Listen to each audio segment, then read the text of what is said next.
بسم اللہ الرحمن الرحیم۔ السلام علیکم معزز طلباء کرام، آپ سب کیسے ہیں؟ آج ہم معطا امام محمد کے سبق نمبر 82 کو پڑھیں گے۔ آج کے ہمارے سبق کا عنوان ہے جنبی اور حائضہ کے پسینے کا بیان۔ آج کے سبق میں ہم 3 ابواب کے حوالے سے گفتگو کریں گے۔ پہلا تو یہی ہے کہ جو مرد جنبی ہو جائے یا جو عورت حائضہ ہو جائے تو اب اس کو اگر پسینہ آتا ہے اور وہ پسینہ اس کے کپڑوں سے لگتا ہے تو آیا اس کے کپڑے ناپاک ہوں گے یا پاک رہیں گے؟ ایک تو اس حوالے سے ہم بحث کریں گے، اور دوسری جو ہماری گفتگو ہوگی وہ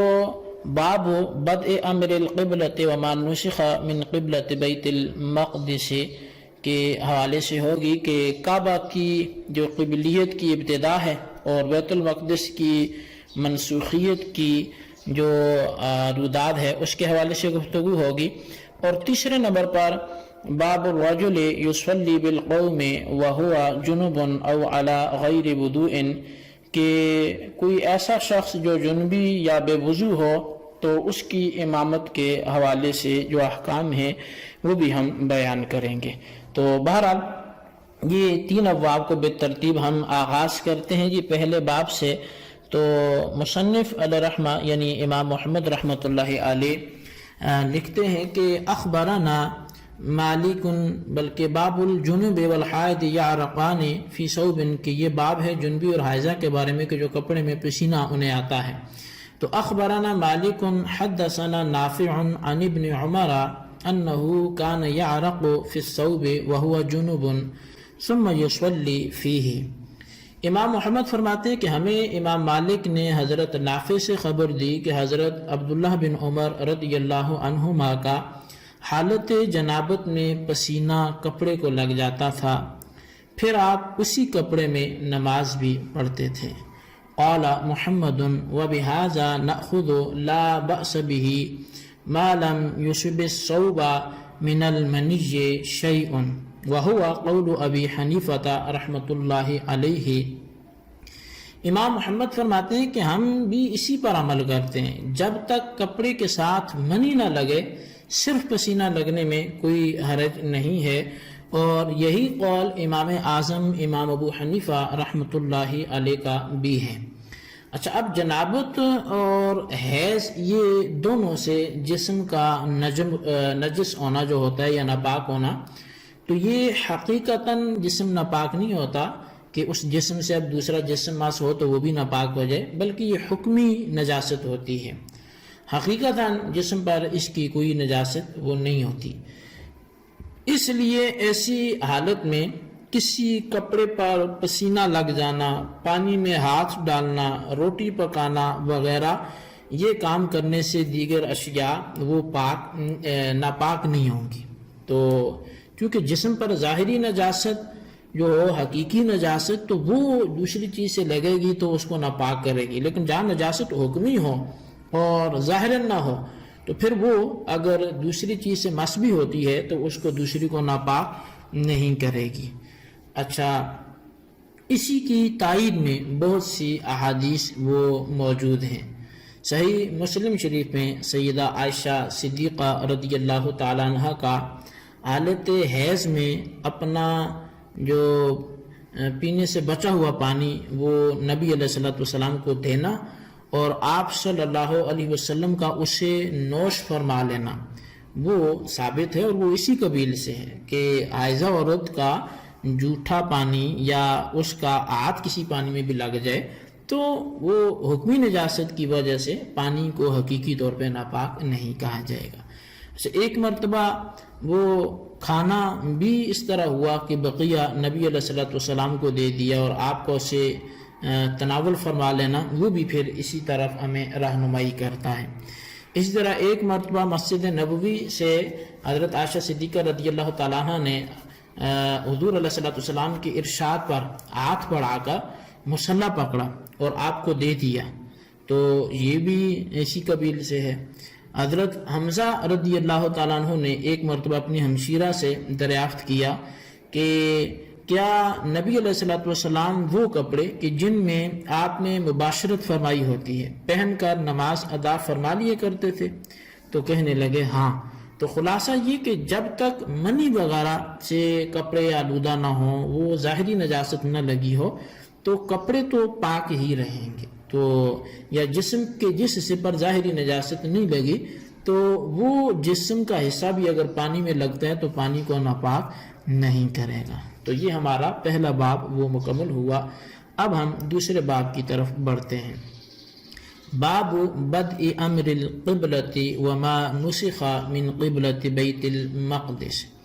یہ باب ہے کعبہ کی قبلیت کی ابتدا اور وہ جو بیت المقدس کے قبلہ ہونے کو منسوخ ہونے کا بیان ہے اس کے وضاحت میں۔ اخبرنا مالک اخبرنا عبد الله بن دینار عن عبد الله بن عمر رضی اللہ عنہما قال بینما الناس فی صلاة الصبح اذا اتاهم رجل فقال ان رسول الله صلی اللہ علیہ وسلم قد انزل علیہ الليلة قرآن وقد امر ان يستقبل القبلة فاستقبلوها وكانت وجوہم الی الشام فاستداروا الی الکعبۃ۔ امام محمد رحمۃ اللہ علیہ حدیث بیان کرتے ہیں کہ ہمیں امام مالک نے عبداللہ بن دینار سے اور انہوں نے عبداللہ بن عمر رضی اللہ عنہما سے یہ خبر دی ہے کہ فرمایا کہ لوگ صبح کی نماز مسجد قباء میں ادا کر رہے تھے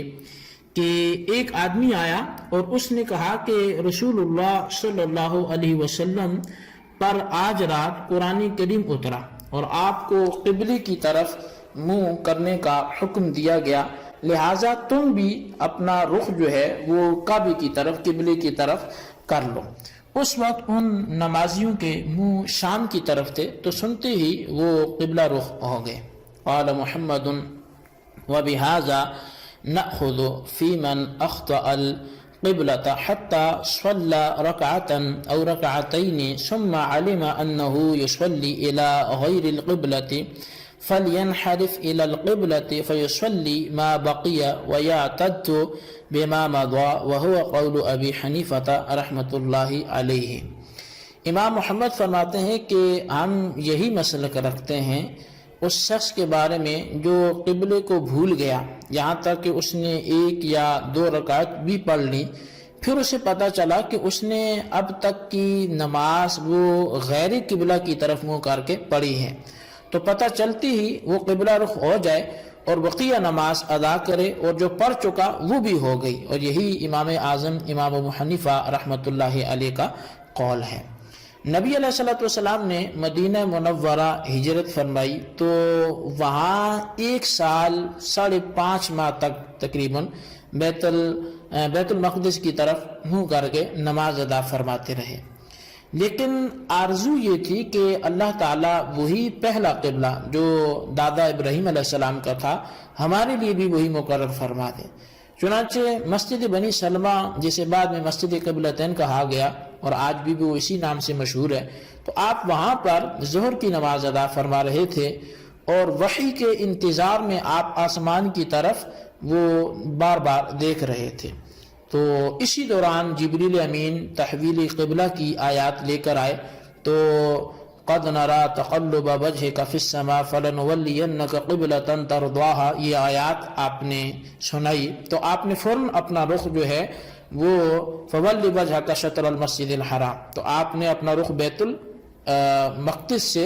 چھوڑ کر بیت اللہ یعنی خانہ کعبہ کی طرف وہ پھیر لیا۔ اچھا، یہ واقعہ رجب کی 15 تاریخ اور پیر کے دن پیش آیا، تو آپ کے پیچھے نمازیوں کے 2 گروہ ہو گئے۔ جب آپ نے اپنا رخ ادھر پھیرا تو ایک گروہ نے تو آپ کی اقتداء میں منہ پھیر لیے اور دوسرے یہ سمجھتے ہوئے کہ شاید یہ حکم صرف نبی علیہ السلام کے لیے ہوگا، انہوں نے منہ نہ پھیرا۔ تو نماز جب مکمل ہوئی تو نبی علیہ السلام نے منہ پھیر لینے والوں کے نام لے کر انہیں جنتی ہونے کا اعلان فرمایا۔ تو اس واقعے سے امام محمد رحمۃ اللہ تعالی علیہ نے بھی ایک مسئلہ اخذ کیا اور وہ فرمایا کہ جو شخص بھولے سے غلط طرف منہ کر کے کچھ نماز پڑھ لے اور دوران نماز اس کو صحیح کا علم ہو جائے تو وہ جتنی پڑھ چکا اسی پر بقیہ نماز کی بنیاد رکھ کر وہ منہ اپنا پھیر دے تو اس کی پوری نماز جو ہے وہ درست ہو جائے گی۔ تو بہرحال یہ باب بھی ہمارا مکمل ہوا، اور آج کے سبق کے حوالے سے آخری جو باب ہے وہ باب الرجل یصلی بالقوم وهو جنب او علی غیر وضوء سے ہم اپنے سبق کا آغاز کرتے ہیں، دوسرے ایک حصے کا۔ اخبرنا مالک حدثنا اسماعیل بن ابی حکیم ان سلیمان بن یسار اخبرہ ان عمر بن الخطاب رضی اللہ عنہ صلی الصبح ثم ركب الى الجرف ثم بعدما طلعت الشمس رأى في ثوبه احتلاما فقال لقد احتلمت وما شعرت ولقد سلط علي الاحتلام منذ وليت أمر الناس ثم غسل ما رأى في ثوبه ونضحه ثم اغتسل ثم قام فصلى الصبح بعدما طلعت الشمس۔ امام محمد رحمۃ اللہ علیہ حدیث لے کے آتے ہیں، فرمایا کہ ہمیں امام مالک نے اور انہیں اسماعیل بن ابو حکیم نے خبر دی کہ سلمان بن یسار نے یہ بتایا کہ حضرت عمر بن خطاب رضی اللہ عنہ نے صبح کی نماز ادا فرمائی، پھر مقام جرف کی طرف آپ روانہ ہو گئے تو طلوع آفتاب کے بعد آپ کو اپنے کپڑے میں لگا ہوا جو احتلام کا داغ ہے وہ دکھائی دیا، تو فرمایا مجھے تو احتلام ہو گیا تھا اور پتہ نہ چل سکا، خلیفہ بننے کے بعد احتلام مجھے بکثرت ہو جاتا ہے۔ پھر آپ نے کپڑے پر سے احتلام کے اثرات دھوئے یا پانی سے اس پر جو اس کو پانی گرایا، پھر غسل فرمایا، پھر طلوع آفتاب کے بعد دوبارہ صبح کی نماز پڑھی۔ قال محمد وبهذا نأخذ ونرى أن من علم ذلك ممن صلى خلف عمر فعليه أن يعيد الصلاة كما أعادها عمر، لأن الإمام إذا فسدت صلاته فسدت صلاة من صلى خلفه، وهو قول أبي حنيفة رحمة الله عليه۔ امام محمد فرماتے ہیں کہ ہم اسی پر عمل کرتے ہیں اور کہتے ہیں کہ جس مقتدی کو اپنے امام کی اس حالت کا علم ہو جائے اسے اپنی نماز لوٹانا یہ واجب ہے، جیسا کہ حضرت عمر رضی اللہ عنہ نے لوٹائی تھی، کیونکہ جب امام کی نماز فاسد ہو جائے تو نمازیوں کی بھی جو مقتدی ہیں ان کی بھی فاسد ہو جاتی ہے، اور یہی امام اعظم امام ابو حنیفہ رحمۃ اللہ علیہ کا بھی قول ہے۔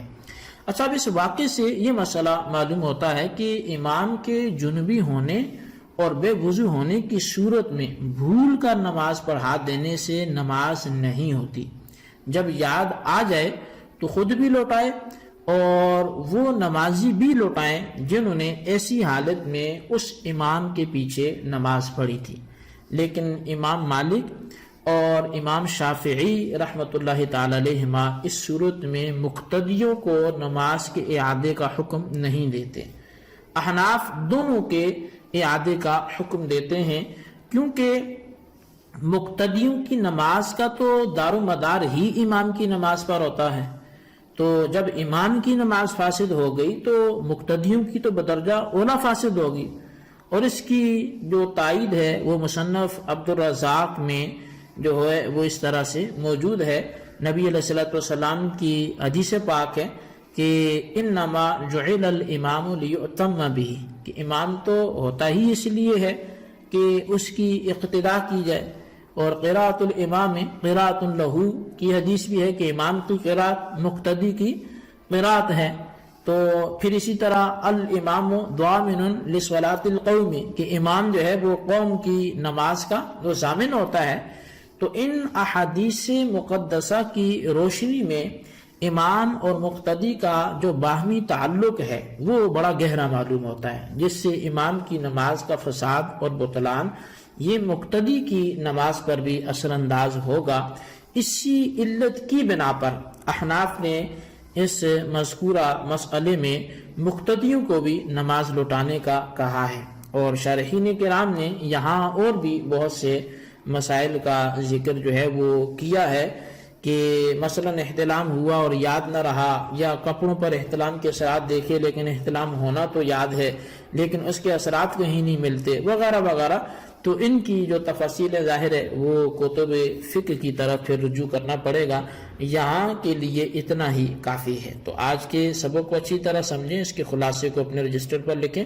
بالخصوص ان سوالات کے جوابات دیں۔ سوال نمبر 1 یہ ہے کہ خانہ کعبہ قبلہ کب بنا، کیا تاریخ تھی؟ اور سوال نمبر 2 یہ ہے کہ جنہوں نے نبی علیہ السلام کی اقتداء میں اپنا رخ کعبے کی طرف کر لیا تھا ان کو کیا انعام ملا؟ اللہ تبارک و تعالیٰ سے دعا ہے جو کچھ ہم نے پڑھا سنا اسے یاد رکھنے کی توفیق نصیب فرمائے، آمین بجاہ نبی الامین صلی اللہ علیہ وسلم۔